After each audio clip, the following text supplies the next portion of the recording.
What's up, fiends? Alucard here. Today we're going to talk about silent horror.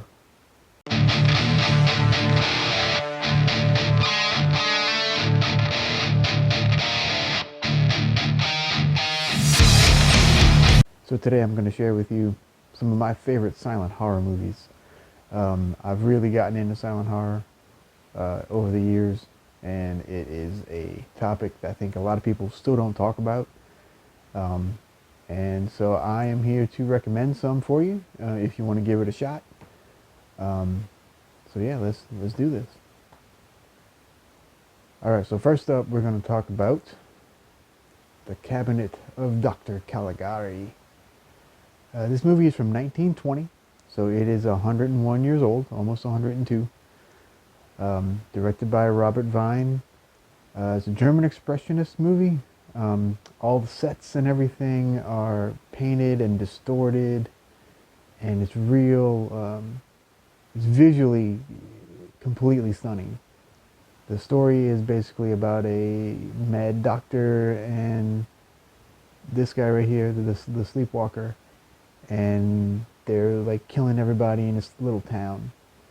Uh, that's the basic gist of it. But yeah, this is an absolute must if you're into silent cinema at all, horror or not. This is an absolute must. It's a fantastic movie. It is still one of my favorite movies, period. Whether it's silent, not, horror, not, whatever. Still one of my favorite movies of all time. So yeah, give this a shot. Cabinet of Dr. Caligari. Okay, next up we have The Cat and the Canary. This one is from 1927, directed by Paul Leni, or Lenny. This is sort of an old dark house type of deal. They all go to the reading of a will at this like mansion, and all this crazy stuff happens. This one is sadly not talked about enough. It's really entertaining. It's really well done. They did do a remake with Bob Hope, I think in the late 30s, which was good. It's just, of course, it's not the same type of deal. But yeah, check this one out. It's really cool. It's The Cat and the Canary, 1927. All right, next we're gonna tackle one of my all-time favorite directors, F.W. Murnau. And this one is called Faust, from 1926. So this is about an alchemist who he's struggling with his faith, and it's during the plague. So he kind of makes a deal with Mephisto to be able to cure all these people, but the price is of course his soul. Some of the best visuals you'll ever see in any movie, even to this day. There's a scene where he's like Mephisto's hovering over everything, and it's gorgeous. If I can find that shot, I'll input it somewhere right here. It's this Blu-ray has two versions of the movie. It has an extended version and then like the regular version. I do find that the extended version is a little too long, and I don't know, it doesn't flow quite right for me. But the Blu-ray also has the regular version, which is fantastic. Again, directed by F.W. Murnau, and we'll talk about him a little more later too. All right, this next one's pretty interesting. It is called Hexon, aka Witchcraft Through the Ages. This movie is directed by Benjamin Christensen. It's from 1922. This is a pseudo-documentary kind of about the history of witchcraft. It's a real bizarre movie because Christensen kind of uses these documentary techniques and stuff, but he also kind of tells a story, and it's real strange. And but again, it's another one that's just so visually pleasing. Well, not visually interesting, I should say. That you can't stop watching it, and it's just, yeah. I mean, look at that. That's actually like a scene from the movie. Yeah. So yeah, I was able to pick this up on Criterion during one of the sales. I highly recommend this one. You can easily find this one on YouTube usually, or like any other streaming places, because it's I think the original version is public domain, but this version is so crisp and clear, it's amazing. All right, this next one is a recent pickup for me from one of the Kino sales. It is The Hunchback of Notre Dame, starring Lon Chaney, and it's from 1923. This is the story of Quasimodo and Esmeralda. You know, I think everybody knows this one, so I'm not going to talk too much about it. But Lon Chaney, this was the movie that like really broke him uh, into like sort of more of the mainstream. Everybody was starting to kind of know who this guy was. Um, and yeah, I mean his makeup is just stunning, absolutely stunning. And this Blu-ray is definitely a step up from the other version that I had, because the only other version I had was the public domain version. So it was real scratchy and stuff. This one is still a little scratchy. I guess that's, you know, I mean, it's, you know, it's almost 100 years old. So, you know, I'm just glad to have it, really. All right, let's go back to F.W. Murnau. This is Nosferatu. This basically is the story of Dracula by Bram Stoker. Except it's not Dracula because they didn't have the rights to use the name. Uh, so it's the same story though, and of course Max Schreck as Count Orlok uh, just completely blows everything out of the water. You know, he's that typical ugly, bald, you know, the fangs, as you can see. But yeah, he was the first. There's also a really cool movie called Shadow of the Vampire, made in the late 90s, starring John Malkovich. And it tells the story of Max Schreck and Friedrich Murnau. And as they make this movie, he thought he was a real vampire and stuff. I have no idea how close that is to real life, but yeah, I heard Max Schreck. It was a kind of an interesting fella. So yeah, you know.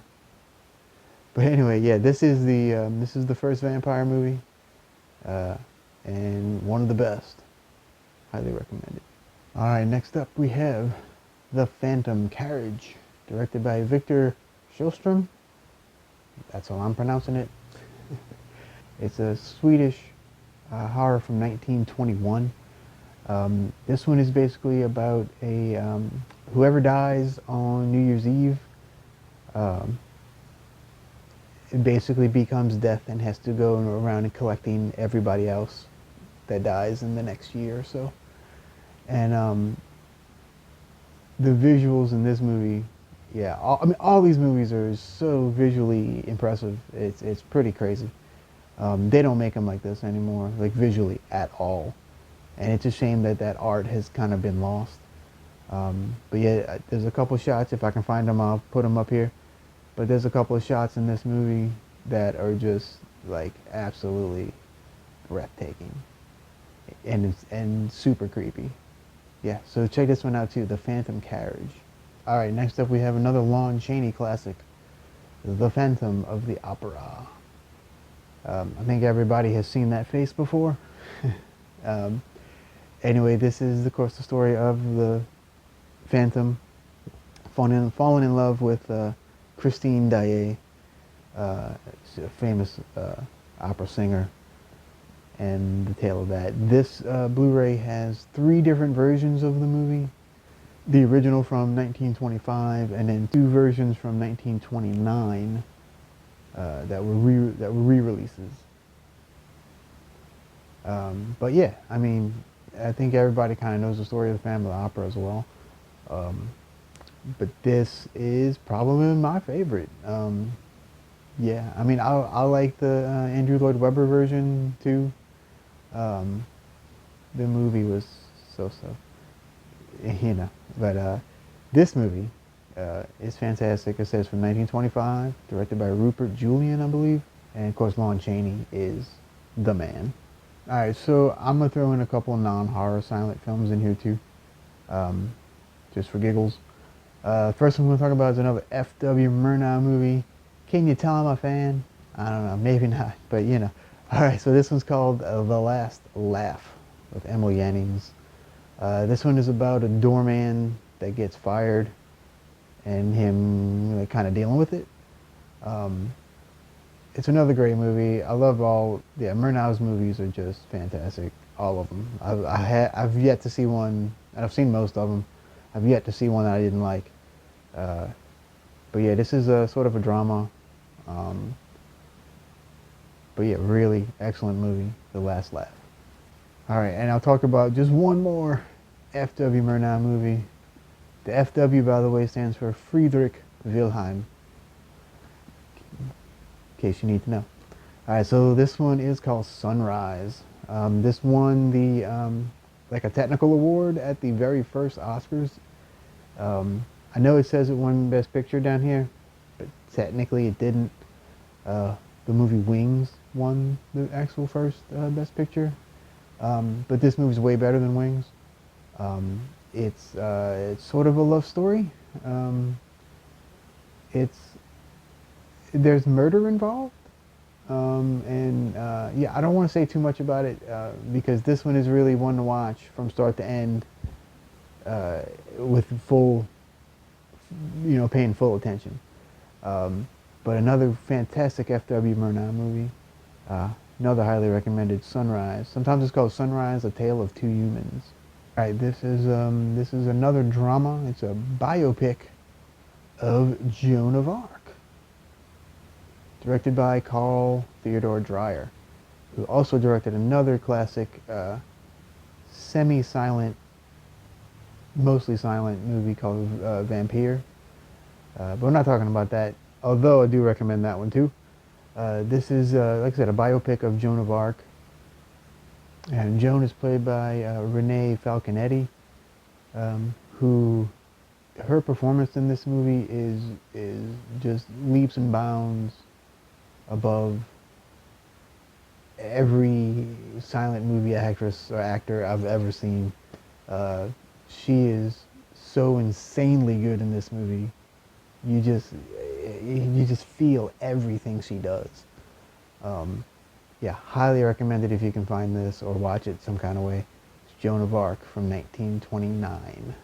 All right, this next one I'm going to talk about is a little more recent. It's from 1966. This is a movie called Patriotism. Um, this is not your typical silent movie. This is a short. It's like half an hour, or just under a half an hour. And it's Yukio Mishima, who is a famous author. He decided to make this movie. The story is about a Japanese soldier who is disgraced and decides to kill himself, aka seppuku. It is it's fairly graphic for the time, and but it's a fascinating look at Japanese culture, and the weird thing is that a few years later, Yukio Mishima actually did commit suicide. So yeah, it's really bizarre in that way, but it's a fascinating watch. It really is. He's a fascinating fella, and a lot of the stuff he wrote is really good. I actually do like him as an author. But yeah, it's called Patriotism from 1966. All right, and the last one I want to talk about is actually a comedy. I know you're like, what comedy? All right, but yeah, this is actually probably my favorite. It's definitely my favorite silent movie that's not a horror movie, and it may be my favorite silent movie. I don't know. I'm not sure, but it's called The General by Buster Keaton.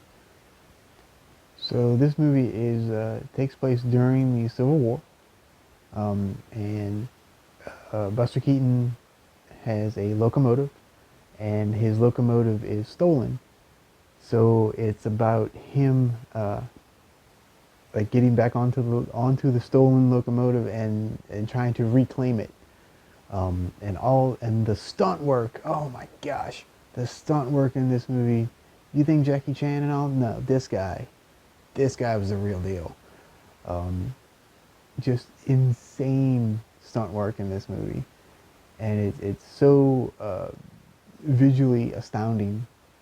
Like every shot is just so meticulously done, and I think it's Buster's best performance. It is a public domain movie, but this version is nice and cleaned up and pretty pristine. Um, but yeah, if you want to laugh your butt off, or you just want to watch some crazy stunt work, or just watch an interesting movie, it's so cool. I highly recommend this for everybody. I don't care who you are. Um, it's just such a good movie, and I definitely hope you check it out. It's called The General. All right, so I hope you enjoyed today's video.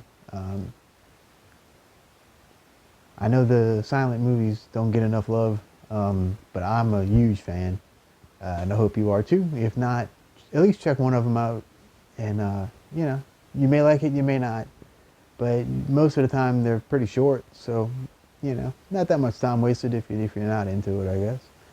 So if you like this video, give me a thumbs up. Helps me out a lot. And if you're new, please subscribe to my channel and hit that notification bell, because I may be going live soon, so you may want to know what's going on. So yeah, other than that, remember to stay spooky. Peace.